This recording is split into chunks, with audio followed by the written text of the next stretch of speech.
Coaching సెంటర్ల చుట్టూతో తిరుగుతున్నారు.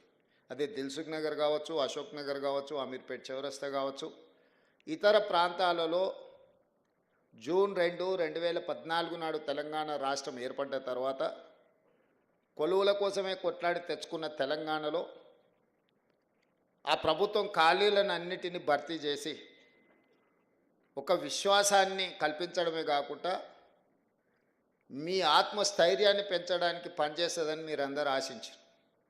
మనందరం కూడా మీరందరూ లక్షలాది మంది తెలంగాణ విద్యార్థులు ఆ రోజు తెలంగాణ ఉద్యమంలో ముందు బాగానే నిలబడ్డారు.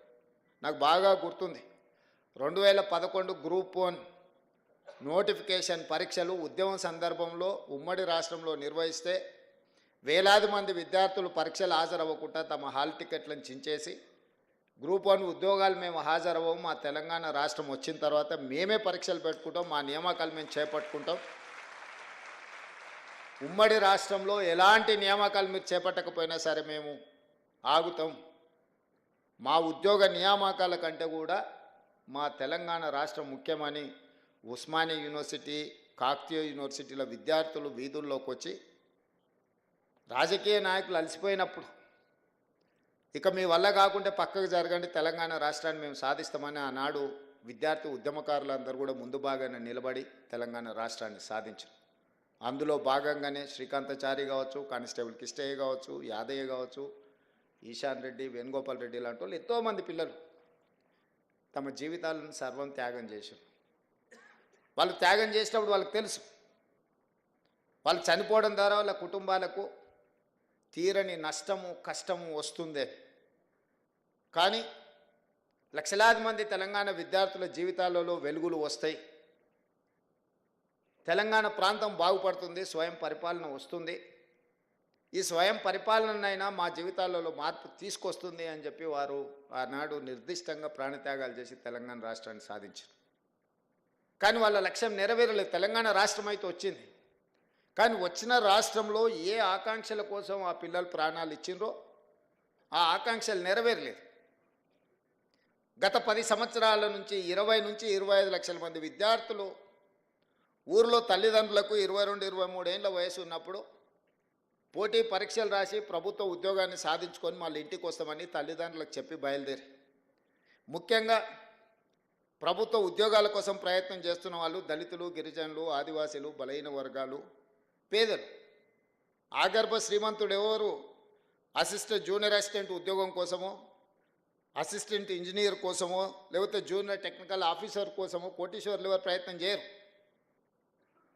99% పేదవాళ్ళు, చదువుకున్న వాళ్ళు ఈ రాష్ట్ర నిర్మాణంలో భాగస్వాములు అవ్వడమే కాకుండా తమని కనిపెంచిన తల్లిదండ్రులు ఈ రకంగా కాస్త జీవితంలో సంతోషాన్ని, కనీసం వాళ్ళు పడ్డ శ్రమను మర్చిపోతారని చెప్పి పేదవాళ్ళే ఈనాడు హైదరాబాద్కు వచ్చారు గ్రామీణ ప్రాంతాల నుంచి. వచ్చేటప్పుడు తొవ్వ ఖర్చులకో, లేకపోతే ఎక్కడో ఒక దగ్గర తెలిసిన వాళ్ళ దగ్గర ఉండడం కోసమో, లేకపోతే యూనివర్సిటీలలో అడ్మిషన్లు తీసుకొని ఉన్నత చదువులు చదువుతూనే పోటీ పరీక్షలకు సిద్ధమైంది. ఒక 6 నెలల్లో, సంవత్సరంలోనో కోచింగ్ సెంటర్లలో కోచింగ్ తీసుకొని పోటీ పరీక్షలు రాసి ప్రభుత్వ ఉద్యోగ ఫలితాలు వస్తే ఉద్యోగం వస్తే సరే, ఉద్యోగం రాకపోతే ప్రత్యామ్నాయం గురించి ఏం చేయాలని ఒక ఆలోచనతోనే వచ్చారు.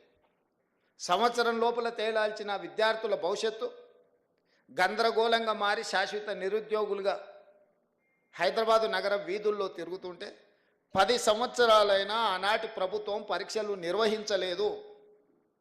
దీన్ని బాధ్యతారహితం అనాలనా, లేకపోతే నిర్లక్ష్యం అనాలనా, లేకపోతే వైఫల్యం అనాలనా నాకు తెలియదు. మీరు ఆలోచన చేసుకోండి.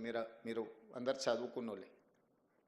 ఈరోజు డిసెంబర్ 7, 2023 నాడు నేను బాధ్యత చేపట్టిన తర్వాత ప్రతి డిపార్ట్మెంట్లో గత 10 సంవత్సరాలుగా ఇచ్చిన నోటిఫికేషన్లన్నీ, నిర్వహించిన పరీక్షలన్నీ, ఫలితాలు విడుదల కాకుండా కోర్టు న్యాయస్థానాలలో చిక్కుముళ్ళన్నీ, ఒకవేళ పరీక్షలు నిర్వహించిన ప్రశ్నపత్రాలు జిరాక్స్ సెంటర్లలో అమ్ముడువైన పరీక్షలన్నీ, ఈ కోచింగ్ సెంటర్ల చుట్టూ ఇన్ని లక్షలాది మంది తిరుగుతుంటే ఇది మొట్టమొదటి ప్రధాన సమస్యగా మా ప్రభుత్వం భావించి 10 సంవత్సరాలు నోటిఫికేషన్లు లేకపోతే పరీక్షలు నిర్వహించకపోవడం, న్యాయస్థానాలలో చిక్కుముళ్ళుగా ఉన్న వాటిని అన్నిటిని ఒక్కొక్కటిగా పరిష్కరించుకుంటూ 57,924 ఉద్యోగ నియామక పత్రాలు ఎల్బీ స్టేడియంలోనో లేకపోతే రవీంద్ర భారతిలోనో